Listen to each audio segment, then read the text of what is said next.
The film begins with a woman named Sonia who has a nightmare and awakens to it. Sonia lives with her husband and daughter, Violett.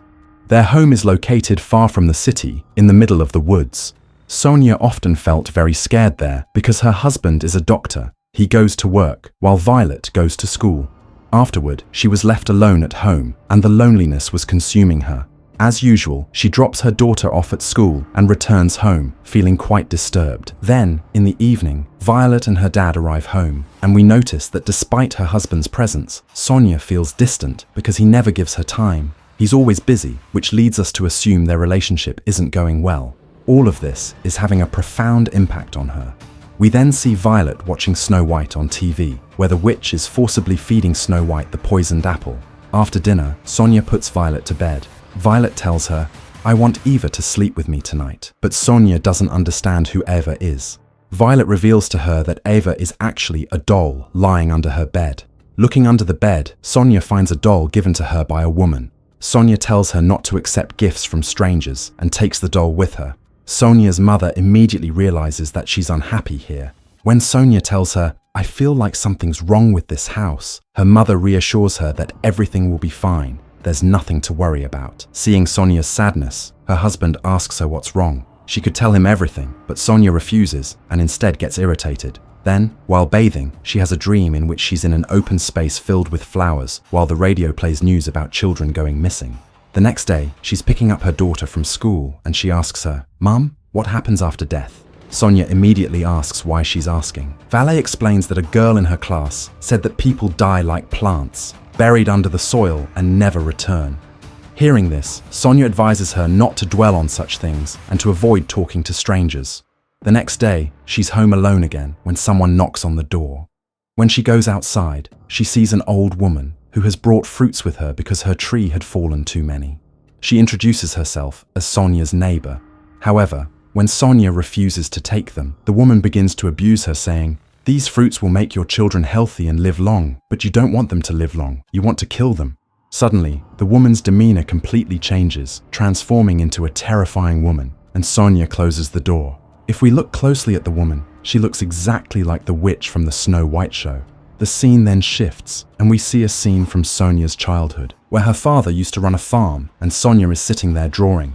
Her drawing depicts a killer with her, and her father becomes angry at her. Surely she saw something in her childhood that led her to draw it. Here we learn that her father wasn't a good father. He used to beat her a lot and torture her a lot. He was a very cruel man, constantly forcing Sonia to work on the farm. Prasin returns to the present, where Sonia meets her mother. Her mother apologizes because, despite knowing her father was a cruel man, her mother didn't abandon him. Because of this, both of them spent their childhood and youth in great difficulty and hardship. Sonia then has a dream in which she and her daughter Violett are in the same flower-filled field, flying kites together. The scene changes again, where Sonia takes her daughter to a cafe when she sees a news report about children going missing. From then on, she begins to experience strange things around her. She experiences numerous hallucinations. In other words, she was having visions that weren't actually happening. Things around her turned black and white and began playing like a video, like an old movie. Meanwhile, Violett also disappears, and she goes out to look for him, where she sees an ice cream van and a man feeding children severed fingers, and Violett is also there. But it's all just her imagination. But now, at night, they're home, where Violett is watching TV. Sonia calls her over and says, "No matter what happens, I won't let anything happen to you." In the next scene, Sonia's husband takes her and Violett out fishing. But we notice that Violett wasn't very close to her father. She paints with her mother. Afterward, they return home, where Violett shows her mother her painting, which is a bit strange and Twilight. She also has a witch's doll, and it's the same witch who came to deliver the fruit. Hearing this, Sonia understands that she's talking about the lady from that day. The next day, Sonia is dropping her daughter off at school when she notices a painter sitting on the roadside who often paints there. The painter calls her over and insists on seeing his painting. When Sonia sees his painting, it depicts the same children who disappeared. She is terrified, and the painter transforms into a ghost. Frightened, Sonia immediately takes her wallet and runs away. But the next moment, everything returns to normal. It seems as if Sonia's loneliness is driving her completely insane. In other words, she was completely out of her mind. Now, while she's at home, her husband comes to her.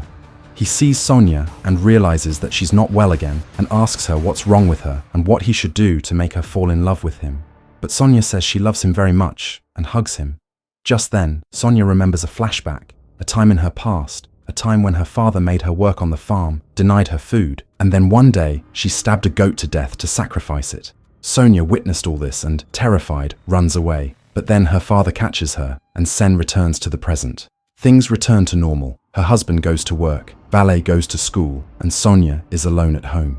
Just then, a plumber arrives at the door to check the fixtures. Sonia lets him in. While he's checking the kitchen, he finds a camera inside. It was Violett's, a gift Sonia had given him on his 10th birthday. But what was he doing there? That was the biggest question. When her husband returns home that night, Sonia tries to tell him everything, but she stops mid-sentence. Then she goes to get the camera, but it's missing from where it was kept. She blames her husband, saying that he did it and took it. Her husband then explains that it's all a figment of her imagination, but then she loses control and starts calling for the valet at the top of her lungs. Her husband stops her, but he appears to Sonia like a demon. Another flashback shows us the time Sonia's father caught her and punished her. He brings a goat skull, and shows it to Sonia, saying that it's not a skull, but a demon, a devil, and that Sonia will stay here tonight.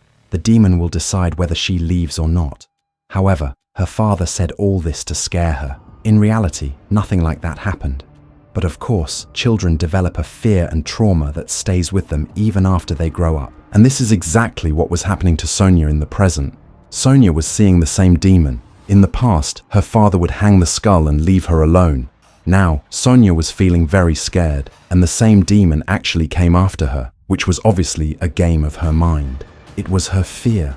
But then the scene returns to the present, where Sonia is searching for her daughter's wallet. She calls out loudly for it, but the wallet is nowhere to be found.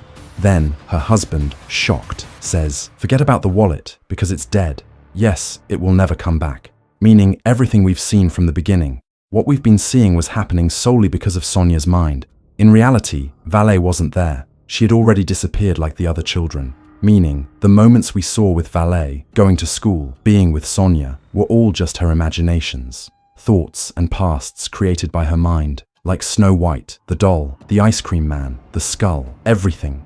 Now Sonia realizes this too, and she breaks down. She falls to the ground and cries loudly. She says, if only she had gone to pick Violett up from school that day, all this wouldn't have happened. Her husband tries to take her inside, but she falls asleep outside in the garden. The next day, her husband takes her to a mental hospital, where she stays for a few days. Afterward, she is brought back home, and she seems somewhat better now, but some things are still going on in her mind. She believes the plumber is the one who kidnapped her daughter and may have her. But here, Sonia and her husband are living a little better. Her husband says, "Don't worry, we'll have another child with Violett." But Sonia says, "Violett never wanted a brother or sister. He just needed good parents. But as for the mother, I could never be a good mother." As her husband heads home, he tells Sonia he's going for a short walk and will return by nightfall. As he leaves, a shovel takes him and heads into the woods. He stops at a spot in the woods and begins digging, only to find a god's skull and Violett's corpse. Yes, it was Violett's grave, where he had come to offer flowers. The shocking revelation is that Violett never disappeared, but was murdered at home. Who did this? His mother or father? We'll only know the answer later. In a flashback, we see Violett find a ghost skull while they were fishing. She kept it because she's always been interested in such things. Her dad tells her to throw it away, but she brings it home and often makes videos with it, using the same camera her mother gifted her for her 10th birthday.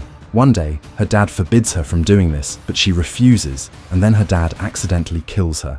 But could that really have happened? Or was the story something else?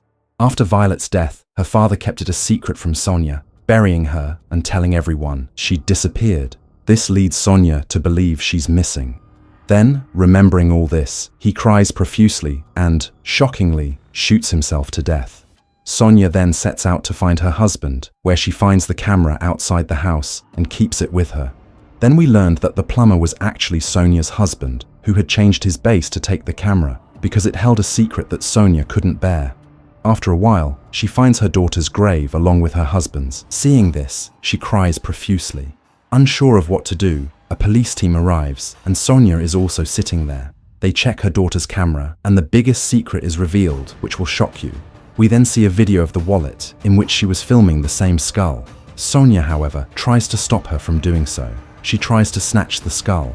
Meanwhile, the skull's horn accidentally slits the wallet's throat, killing it instantly. When Sonia's husband learns of this, he takes his daughter to the forest and buries her, trying to protect her. He fabricates a story that she was kidnapped. Sonia's mind continues to believe her daughter is missing. To overcome this, Sonia begins to forget her guilt, creating images of the wallet in her mind, living a false, fabricated life with it. This is why Sonia has been experiencing strange hallucinations, and only now does she realize what she has done. She has committed such a grave crime. This time, in a flower-filled area, she sees a box containing her daughter's body. Sonia also realizes how good her husband was. He took Sonia's guilt upon himself so that she would never suffer, and she should never know anything. Sonia was also saddened by the trauma of her childhood. This led to constant thoughts of her father, who was terribly abusive. All of this combined was driving her insane. These factors were causing her mental imbalance, and Sonia's present-day suffering was exacerbated by the loss of her daughter, a memory she had always harbored. She had also lost her husband, who loved her so much. The poor girl had experienced hardship from childhood to adulthood, and now, after losing her family, she is utterly devastated. With this tragic ending, the film concludes,